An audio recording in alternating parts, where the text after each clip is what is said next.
في يوليو 1965 تتولد بنت من أسرة عادية، باباها مهندس ومامتها مدرسة. تكبر البنت دي في بلد صغيرة وتعدي على كذا مدرسة لأن كان عندها مشاكل كبيرة جدا مع التعليم، بالرغم من إنها كانت بتحب جدا القراية والكتاب. حياتها الدراسية كانت صعبة جدا، دخلت جامعة إكستر، اشتغلت في لندن. حياتها ما كانتش سهلة، وكل يوم كانت بتحارب نفسيا وماديا عشان تقدر تعيش وتكمل اليوم وتكمل حياتها. في يوم من الأيام وهي راكبة القطر تجيلها فكرة تبان مجنونة. ولد صغير بيدرس في مدرسة للسحر. في نفس السنة راحت عاشت في البرتغال واتجوزت من صحفي برتغالي، خلفت منه بنوتة، ولكن للأسف بعد شوية انفصلت عنه. ورغم كل المشاكل اللي بنتكلم عليها دي، البنت دي ما وقفتش كتابة، وفعلا كتبت الأجزاء الأولى من روايتها، بعتتها لدور النشر علشان تتفاجئ وتتصدم بالنتائج. كل دور النشر اللي بعتوا لها الرد كان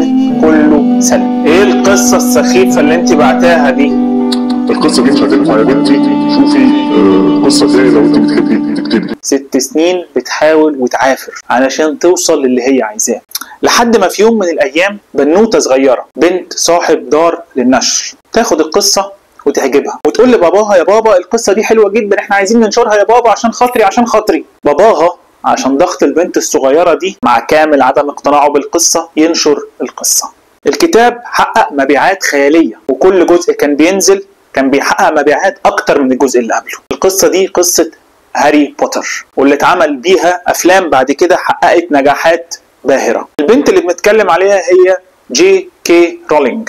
تعالوا نشوف مثل تاني. لو انت شفت فيلم The Pursuit of Happiness، والبطل في الفيلم ده اللي هو كريس جاردنر، قد ايه هو واجه صعوبات وقد ايه كانت حياته مليانة بالمشاكل والضيقات، بس رغم كل ده قدر يوصل اللي هو عايزه وتعلم حاجة جديدة ودخل في مجال مش مجاله ونجح وتفوق وبقى الأول وفتح شركته في الآخر ونجح نجاح باهر.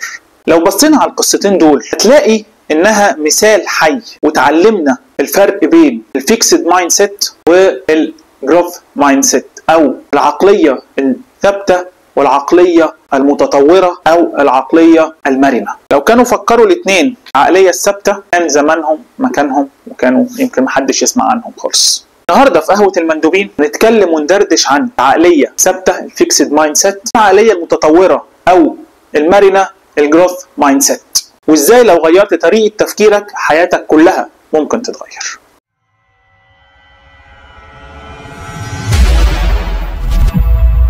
اهلا وسهلا بيكم، معاكم ريمون ابراهام وحلقه جديده من قهوه المندوبين. هات كوبايه الشاي او كوبايه القهوه بتاعتك ويلا بينا ندردش. في نوعين من العقليه او التفكير بنشوفهم في حياتنا اليوميه. في العقليه الثابته فيكسد مايند سيت، والعقليه المتطوره او العقليه المرنه وهي الجروث مايند سيت. خلونا نعرف ايه هما وايه الفرق بينهم. نبدا بالفيكسد مايند سيت. الفيكسد مايند سيت هي الاقتناع بانه القدرات والمهارات ثابته، وان انت يا عندك المهارات يا ما عندكش المهارات. يعني الشخص اللي طريقه تفكيره وعقليته ثابته او فيكسد مقتنع ان الذكاءات والقدرات محدوده غير قابله للتطور. الناس اللي عندهم فيكسد مايند سيت مقتنعين ان قدراتهم ما بتتغيرش، ثابته. شعارهم في الحياه مفيش فايده. بيخافوا من التحديات والفشل وبيحبوا يهربوا من المواقف اللي فيها صعوبة أو فيها تشالنج. ده بيخلي ناس كتيرة قوي منهم بتعمل نفس اللي بتعمله بقالها عشرات السنين، مش بيحاولوا يطوروا، مش ريدي إن هم حتى يجربوا حاجة جديدة. تلاقيه ممكن يقفل لك أي أفكار أنت بتحاول تقولها، مش مستعد يسمع ولا يجرب ولا يخاطر. على النقيض خالص الجروث مايند سيت. الجروث مايند سيت فكرته انه القدرات والمهارات بتتطور بتتحسن، لو اشتغلت على نفسي اطورها واحسنها، مفيش حاجه اسمها فشل، في حاجه اسمها درس. الناس دي مقتنعه انه مع الوقت التعلم المثابره والاستمرار في اللي انت بتعمله هتوصل للي انت عايزه. الشخص اللي عنده الجروث مايند سيت بيشوف اي تشالنج او اي فشل او اي وقعه انها فرصه ودرس يتعلم منه عشان يتطور. النجاح عنده مش مرتبط ابدا ان انا عندي الموهبه ما عنديش. النجاح عنده انا شايف الاوبجيكتيف وهوصل له. تعالوا نشوف كم مثل يوضح اكتر الفرق بين المايند سيت الفيكسد والجروث مايند سيت. المثل الاول عندنا مندوب ده شغال في شركه بتبيع حاجات تكنولوجي، وبدا يروح للعملاء يعرض عليهم منتج جديد لسه نازل. رد الناس عليه انه المنتج ده لا مش حلو، انا بصراحه مش لاقي له اي فرق خالص بينه وبين اللي موجود في السوق، لا مش مهتم خالص، انا اللي عندي الحمد لله مكفيني ومبسوط بيه بصراحه. في الحاله دي هو قدامه حل من الفيكسد مايند سيت، هيفكر انه لا مفيش فايده، انا تعبت، انا رحت للناس كلها واتكلمت وعملت كل حاجه، وواضح ان البرودكت سيء، واضح ان انا مش عارف ابيع، انا بصراحه ماليش في شغلانه البيع دي خالص، انا هسيبها ولا انقل شركه جديده ولا اي حاجه خلاص. انما الجروث مايند سيت او الفكر المتطور او المرن هياخد الكلام ده على انه تشالنج، هيدور لها على حل فعلا، ان انا محتاج اعرف المنتج ده اكتر، محتاج افهم فيه اكتر، اسال ادور علشان اعرف ارد على الناس دي، ايه نقاط القوه بتاعته وازاي احولها لحاجات تفيد اللي قدام. في الحاله دي هينجح وهيوصل اللي هو عايزه. مثال التاني، شخص قرر يتعلم لغه جديده، كلنا عايزين نتعلم لغات جديده عشان نطور من نفسنا في الشغل، اللي عايز يتعلم انجليزي، واللي عايز يتعلم فرنساوي، واللي عايز يتعلم الماني، واللي عايز يتعلم صيني، كل واحد بيفكر يتعلم حاجه تساعده في شغله او تطوره. بعد اول اسبوع من التعليم فيكسد مايند سيت، انا تعبت، انا مش عارف اعمل اي حاجه، حاولت مره واثنين وثلاثه، الكلام مش عايز يلزق، مش عارف، واضح ان انا كبرت وخلاص مفيش فايده، فلا خلاص خلينا زي ما انا، هعيش بنفس عيشتي وخلاص انا زهقت. الجروث مايند سيت، بص انا دلوقتي مش هقدر ابقى كويس قوي بسرعه، الموضوع محتاج وقت، خليني امشي خطوه خطوه، احاول اتعلم، لازم استمر. لو عندي حد حواليا ممكن يساعدني في القصه دي خليني اساله، يمكن هو اعرف اتعلم ازاي، ابدا اتعلم منه واعرف الطريق اللي هو مشيه، هنا هيوصل.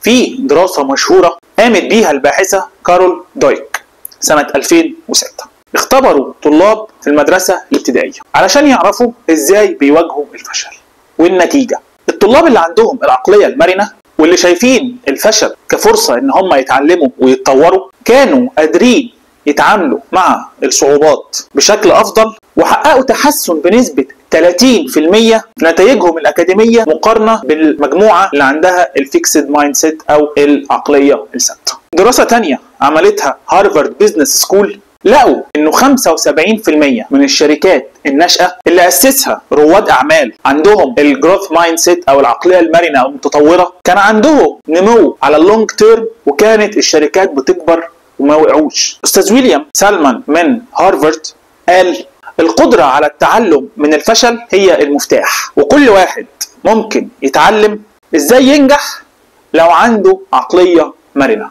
لو بتفكر تفتح مشروع او تبدأ قصة نجاحك مهم يبقى عندك العقلية المرنة. ليه؟ العقلية المرنة هتساعدك تبدأ من جديد، زي فيلم Pursuit of Happiness اللي اتكلمنا عليه في الأول، وزي إنديا رايت كانت موظفة في بنك وكانت سكرتيرة في محكمة في واشنطن، قررت انها تبدأ من الصفر وبدأت مشروعها الخاص، شركة ارتست هاوس، شركة من الشركات الرائدة في مجال العلاقات العامة والتصميم والإنتاج.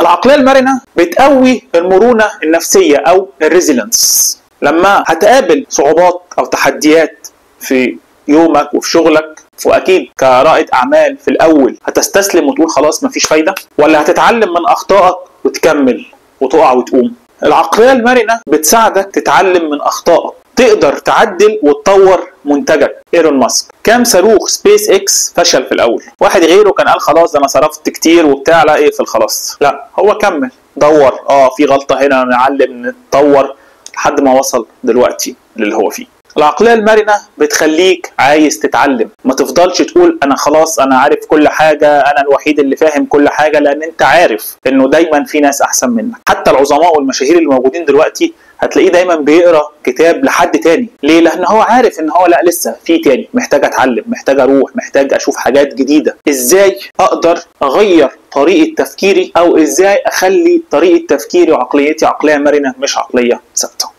ببساطة 4 خطوات. الخطوة الأولى، خلي التحديات والمشاكل اللي هتقابلك حاجة حلوة في حياتك، دفعة لقدام. هتقابلك مشاكل في شغلك، لو قررت تبقى رائد أعمال دايما هتقابلك مشاكل، دايما احتفل بالتحديات والمشاكل اللي هتقابلك، خدها على أساس إنها درس تتعلم منه وتكمل to move on the next step. تاني خطوة، زود مجهودك. زود مجهودك في الحاجه اللي انت عايزها، ابذل مجهود، اتعب، اصحى بدري، نام متاخر، اسمع، اسال، دايما زود مجهودك علشان تطور عقليتك. العقليه الثابته اللي بيقول لك لا خلاص انا هقعد كده هكمل كده، لا، انت محتاج مجهود زياده. ثالث خطوه، خليك فضولي، جرب، ما تقلقش، حتى لو خسرت وقعت مش مشكله، جرب عشان تتعلم. اخر حاجه رقم 4، خلي الناس اللي حواليك ناس عندهم الفكر ده، الفكر المتطور او الفكر المرن. ما تخليش اصحابك اللي حواليك دايما هم اللي يحبطوك، لا مفيش فايده، ده انت حاولت وفشلت، لا، دور على معاك اللي يفكر معاك ويساعدك تتطور. الخلاصه، النجاح مش بيعتمد على موهبتك او امكانياتك او قدراتك من البدايه، لكن بيجي باصرارك على انك تتعلم، على انك تجرب حاجات جديده، على انك حتى لو واجهتك مشاكل او تحديات هتقوم وتكمل. العقليه الثابته تخليك تهرب من التحديات، بتقفل لك كل البيبان اللي ممكن تنجحك، لكن عقليه متطوره او المرنه بتفتح لك بيبان جديده، بتخليك تجرب وتغلط، مش مشكله، المهم اتعلم واتطور لقدام. لو عجبك الفيديو اعمل لايك وسبسكرايب علشان يوصل لك كل جديد، ممكن تشير الحلقه مع اصحابك علشان الكل يستفيد. لو تحبوا تعرفوا اكتر عن الموضوع ممكن تنزلوا تبصوا بصه على المصادر، تبداوا انكم تشتغلوا على تغيير طريقه التفكير وتوصلوها للطريقه المرنه. تعلم من اخطائك، خلي زي ما قلنا كل فشل طوبه تبني بيها سلم النجاح وتوصل للي انت عايزه. اكيد هياخد شويه وقت علشان تغير طريقه تفكيرك، لكن ابدا دلوقتي. اكتبوا لنا في التعليقات ايه النتائج اللي قابلتوها واللي حصلت معاكم بعد ما بداتوا تشتغلوا على الموضوع ده. اكتبوا لنا تحبوا تسمعوا ايه في الحلقات اللي جايه. شكرا.